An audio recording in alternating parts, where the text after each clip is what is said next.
Halo semuanya, welcome back to B Podcast, Business Education Podcast. tempat kita berdiskusi dan berkreasi.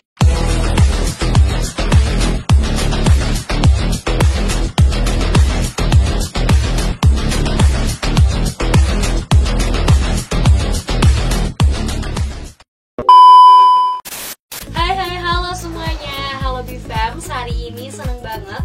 Aku podcaster pertama di sini di podcast episode ke-1 season 2. Aku Anissa Ramadina dari Program Studi Pendidikan Bisnis angkatan 2023. Dan aku Raffi Abranda Putra dari angkatan 2023 Pendidikan Bisnis. Nah, Kang Raffi senang sekali menyapa B-Fams hari ini karena tayang perdana lagi di podcast season 2 episode pertama. Wih, bener banget. By the way, Teh Mendes tahu nggak sih kalau sebentar lagi akan dilaksanakan Mokaku atau Masa Orientasi Kampus dan Kuliah Umum di UPI. Tahu banget sih, Mokaku itu masih kerasa nih rasa-rasa overthinking waktu jadi siswa ke mahasiswa baru. Ya nggak sih, Kang? Benar banget. Apalagi kan itu beda banget ya, Ya. auranya. Karena Aura. kadang Kayak alpha ya.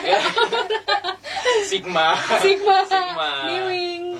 Kadang juga pas itu aku suka overthinking. Wah, beneran aku jadi mahasiswa ini udah nggak ke sekolah lagi, Nggak ke sekarang sekolah. ke kampus. Kampus. Keren banget ya. Nah, berhubung ngomongin mahasiswa dan siswa, tema dari podcast ini apa sih, Teh Mendes? Nah, tema podcast hari ini itu adalah sangat relate banget sama mahasiswa baru nih sebenarnya.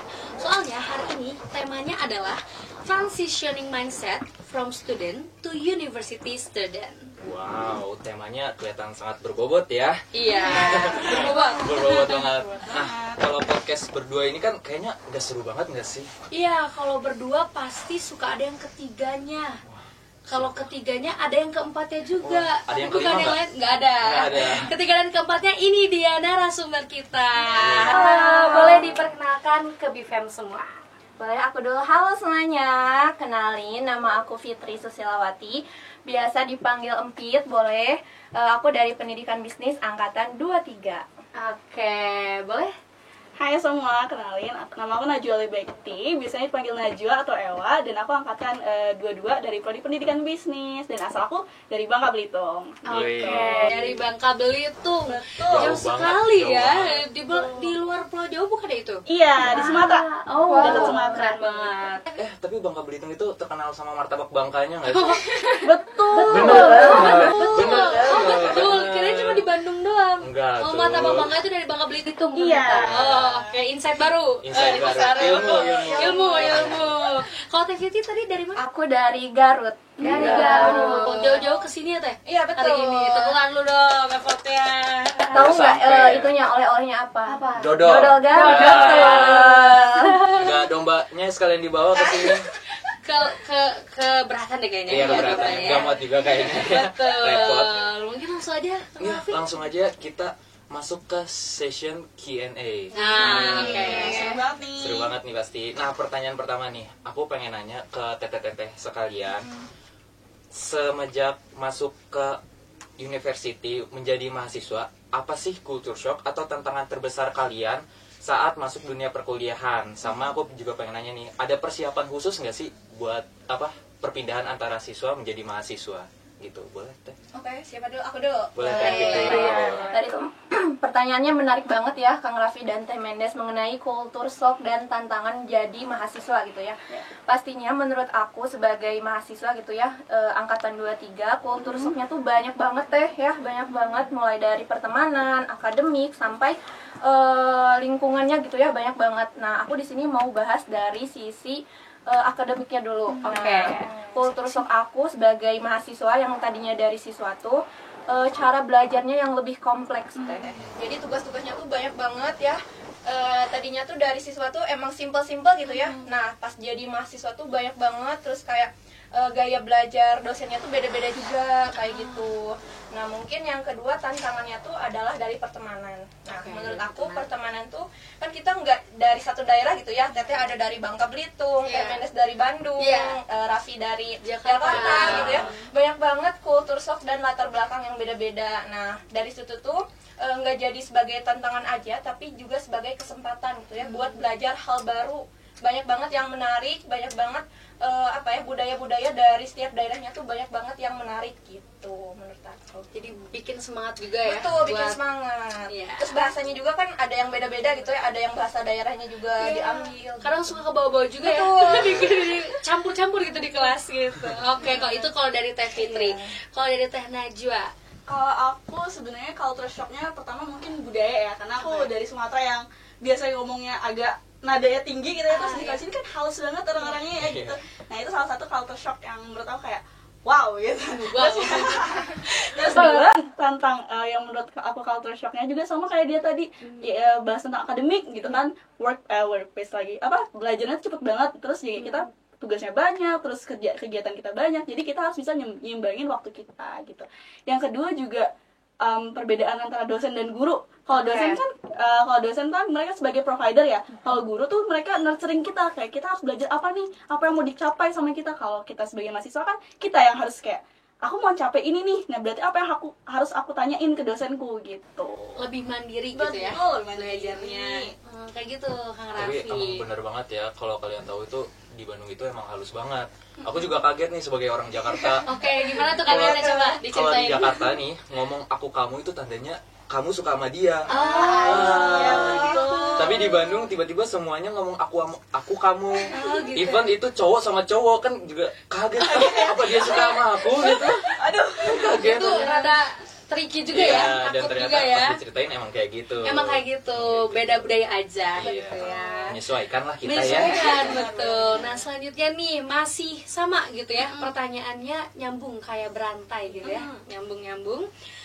Seberapa beda sih lingkungan dari SMA ke universitas tuh bedanya seperti apa, dan gimana cara beradaptasinya kayak gitu? Mungkin dari Teh Najwa atau dari Teh Fitri? Oke, dari aku seberapa beda kalau mau dikasih rate kayak 7/10 kali 7/10 bedanya. Beda. Terus juga aku tuh angkatan Covid ya. Jadi aku iya, aku angkatan Covid. Jadi aku lulus SMA tiba-tiba kuliahnya tuh full offline. Jadi aku kayak udahlah gitu kan. Iya. Zoom juga kayak ada kayak tiba-tiba kayak jedar tugas semua kayak wow. Tapi serunya itu kalau aku di kuliah tuh lebih banyak belajar culture juga, terus aku juga lebih mandiri karena kan kalau kita SMA tuh kayak semuanya udah di-provide orang tua kan, mulai misalnya kayak sekolah aku dianterin, terus makan udah disiapin, terus ntar pulang tinggal dijemput. Kalau kita kuliah kan kayak pergi sendiri, terus cari makan apa ya, makan paling geprek lagi kan lagi ya gitu sih paling. Oke, itu dari Teh Najwa. Kalau dari Teh Fitri? Kalau dari aku bener banget, kalau aku kasih rate, kalau Teh Najwa 7/10, kalau aku 8/10. Oh berarti lebih beda. Lebih beda. Oke. Aku juga angkatan Covid gitu, cuman emang nggak langsung ke kuliah, tapi emang ada kelas 10-11-nya tuh Covid gitu ya. Terus ada sesi gitu kan, dibeda-bedain. Nah di sana tuh kayak beda banget, yang dimana kita emang ngerjain, benar kata Teh Najwa, ngerjain tugas tuh online aja gitu ya. Cuman asal ngerjain. Nah pas masuk kuliah tuh kita harus dituntut buat langsung berinteraksi sama orang, harus ngerjain tugas tuh emang bener-bener pure ngerjain yang real gitu ya. Itu bener shock banget gitu. Shock itu ya. Kalau buat cara beradaptasinya gimana tuh? Kalau cara beradaptasinya sih dari aku banyak belajar mandiri sih. Aku memanfaatkan, kan sekarang tuh lagi zaman teknologi gitu ya Teh. Serba digital, Ya, betul. serba digital. Nah, aku lebih banyak belajar mandiri, entah itu dari buku, dari YouTube, dari jurnal gitu ya, ataupun dari misalnya kita chat GPT, itu tuh bermanfaat banget gitu ya buat kita, meskipun banyak pro kontranya ya Teh, chat GPT, tapi emang itu tuh membantu gitu sebagai kita sebagai mahasiswa. Oke, lanjut lagi nih. Mungkin pertanyaan selanjutnya ya, ini rada berat kayaknya ya. Oh berat, seberat apa sih? Bukannya Motolindo aja ya yang berat. Nah, mungkin pertanyaan selanjutnya nih, aku pengen nanya, apa sih arti kodrat kita sebagai mahasiswa gitu? Apakah sebagai agen perubahan secara kan Indonesia ini menuju Indonesia Emas 2045? Betul. Boleh langsung ya Teh Empit Oke, dijawab. boleh. Makasih ya Kang Raffi, Teh Empit. Terus juga Ya. Soalnya tuh emang agak berat gitu ya kodrat sebagai mahasiswa. Nah tadi tuh ada mahasiswa yang dimana maha tuh besar gitu ya, tinggi, nggak bukan lagi labelnya tuh bukan siswa lagi gitu ya. Ada mahasiswa yang dimana tanggung jawabnya tuh pasti lebih besar ya, pasti lebih banyak gitu. Nah sebagai agen perubahan gitu ya, agen of change, kita sebagai mahasiswa pastinya lebih banyak berkontribusi gitu di masyarakat. Enggak cuman kita ngikutin arus aja, tapi kita harus bisa berdampak gitu di masyarakat itu. Oke, itu kalau untuk dari Teh Fitri. Kalau Teh Najwa? Kalau dari aku, tadi kan udah bilang kayak kita sebagai agent of change. Jadi gimana caranya kita bisa nggak cuma ngerubah lingkungan kita nih di sekitar kita, tapi ngerubah diri kita nih. Kita bisa mulai dari hal-hal yang kecil. Misalnya nih, contohnya kita tahu nih kalau culture di Indonesia nih kan suka telat gitu ya. Kadang-kadang kita juga sering ya. Tapi gimana caranya? Selalu. Nggak selalu, tapi bisa dikurangi sebenarnya ya. Gimana caranya kita bisa nge-prevent itu gitu. Gimana caranya kita tahu nih timeline kita mau ngapain aja sih yang harus kita kerjain gitu. Nah, dari hal-hal kecil kayak gitu kita udah bisa tuh manage diri kita dan manage orang lain di sekitar kita. Misalnya kayak misalnya kita mau ngerjain sesuatu nih, kan biasanya orang-orang Indonesia kayak ya udah dia aja dulu gitu yang ngerjain. Gimana cara kita sebagai inisiatif dari si agent of change ini gitu. Gimana cara kita bisa punya ide-ide dan bisa berinisiatif untuk ngelakuin hal itu gitu. Bagus sekali ya jawabannya dari Teh Najwa dan Teh Fitri ini. Oke, selanjutnya tadi udah sebagai mahasiswa. Pasti tadi juga ada lingkungan sosialnya gitu ya. Bagaimana sih cara menjaga integritas dan etika dalam pergaulan di aktivitas akademik sebagai mahasiswa? Wah, gimana nih? Siapa dulu? Boleh aku? Oke. Kita kan tahu ya, kita sedang sekarang kita kuliah kan ya. Iya. Dan di kuliah tuh tempat networking tuh gede banget. Jadi kita bisa entah kayak kita sekarang nih, kita awalnya nggak kenal jadi kenal, mulai dari teman, terus dari prodi, terus tiba-tiba bisa naik ke fakultas, terus bisa naik ke kampus atau di luar kampus gitu ya. Nah, networkingnya gitu gede dan kita nggak bisa prevent hal-hal yang kayak yang banyak besar gitu kan. Tapi gimana caranya kita bisa setting boundaries nih. Misalnya aku tahu nih, misal di networking A, misalnya di networking A suka nilep uang misalnya. Nah, kan kita tahu ya itu keburukan kecil yang kalau kita ambil bisa gede di kita dan itu bisa jadi sesuatu kebiasaan yang buruk banget gitu ya. Nah, gimana caranya kita bisa setting boundaries dan kita tahu ini nih nggak bisa nih kalau kita ngikutin gini. Nah, gimana caranya kita nggak ngikutin arus itu. Dan tapi misalnya di networking A itu tuh mereka baiknya mereka suka ngerjain tugas bareng, dan tugas barengnya itu diajarin satu-satu nih misalnya. Nah, kita bisa ambil hal-hal baiknya aja dan buruknya ditinggalin gitu. Oke, set boundaries. Betul, boundaries super penting guys. Oke, kalau dari Teh Fitri. Kalau dari aku tadi kan mengenai etika dan integritas dalam pergaulan ya. Ada kata-kata yang bilang tuh kayak gini Teh, kalau misalnya kita bergaul sama yang tukang parfum, pasti kita bakal ke wangi. Tapi kalau kita misalnya bergaul sama yang tukang bensin gitu ya, pasti bakal bau bensin. Nah, itu tuh sama juga dalam hal pertemanan. Ketika kita misalnya memutuskan buat berteman dengan ini, berarti kita tuh harus siap juga gitu dengan konsekuensi yang ada. Nah, tapi kita juga harus punya pendirian gitu Teh, jangan terbawa arus. Misalnya teman kita ikut ini, kita ikut-ikutan juga. FOMO, jangan FOMO. Kita harus punya pendirian, kita harus punya goals yang fokus pada goals yang menurut kita tuh penting gitu. Oke, berarti kita harus memilih dalam pergaulan Ya, ya. betul. memilih lingkaran pertemanan. Oke, selanjutnya nih. Tadi kan kita sudah nyinggung ya, apa sih perbedaan dari transisi dari siswa ke mahasiswa. Pasti di transisi itu tanggung jawab kita juga meningkat kan, bertambah juga. Boleh dong diceritain tanggung jawab sebagai mahasiswa itu bagaimana? Mungkin dari aku dulu boleh. Nah, tanggung jawab aku sebagai mahasiswa tentunya tanggung jawab kepada diri sendiri ya. Dan tanggung jawab pada orang tua gitu ya, yang telah membiayai juga, yang telah membekali gitu ya, membekali dengan finansial dan dengan materinya gitu ya. Nah, tanggung jawab kepada diri aku sendiri mungkin aku lebih fokus pada akademik aku, terus lebih banyak kegiatan-kegiatan yang emang menunjang gitu ya terhadap akademik aku, terus ikutan yang misalnya volunteer, ikutan organisasi juga kayak gitu. Mungkin kalau tanggung jawab kepada orang tua, belajar aja sih sungguh-sungguh gitu kalau. Oke, kalau dari Teh Najwa. Sama sih, menurut aku kita harus mulai dari diri sendiri sebelum kita ngelakuin suatu hal yang gede. Karena kalau kita dari diri sendiri kita aja nggak bisa, gimana kita bisa nge-involve orang lain gitu kan?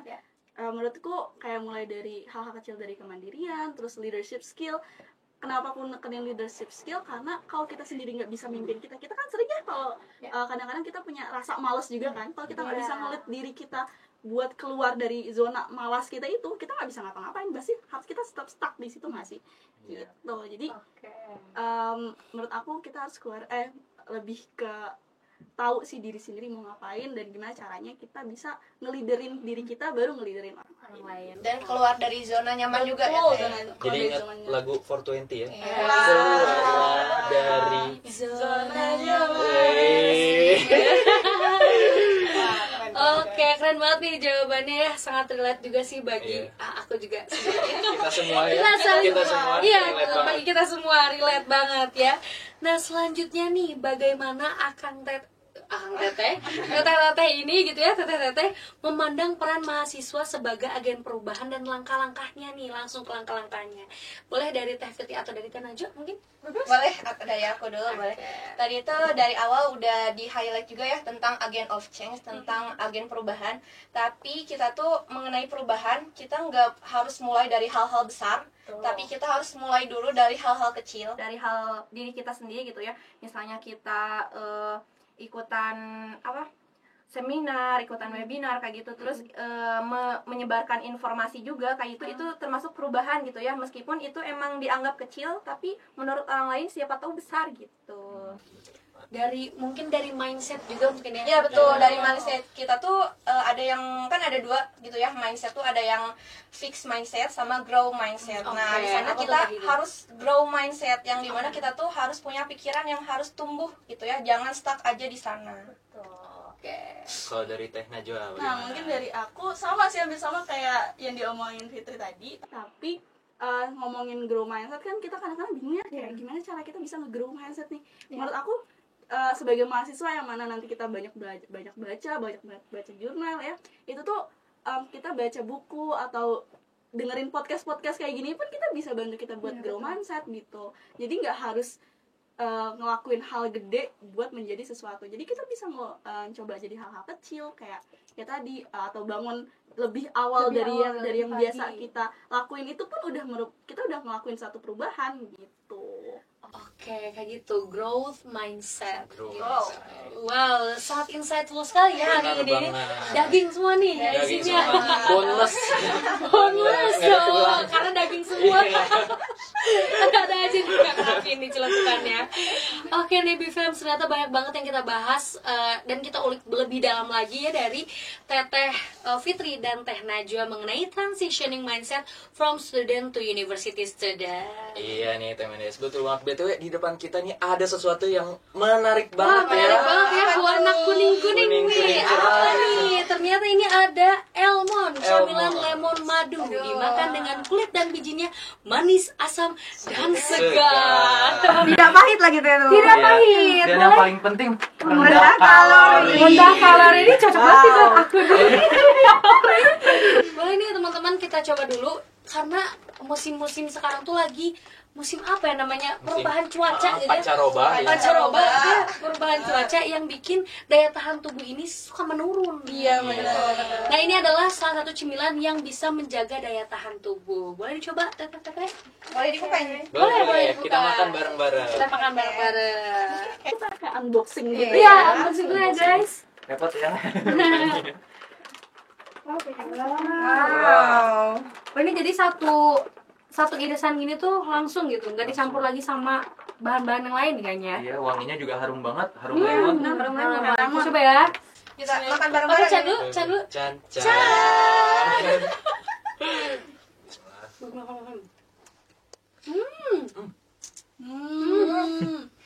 Segarnya.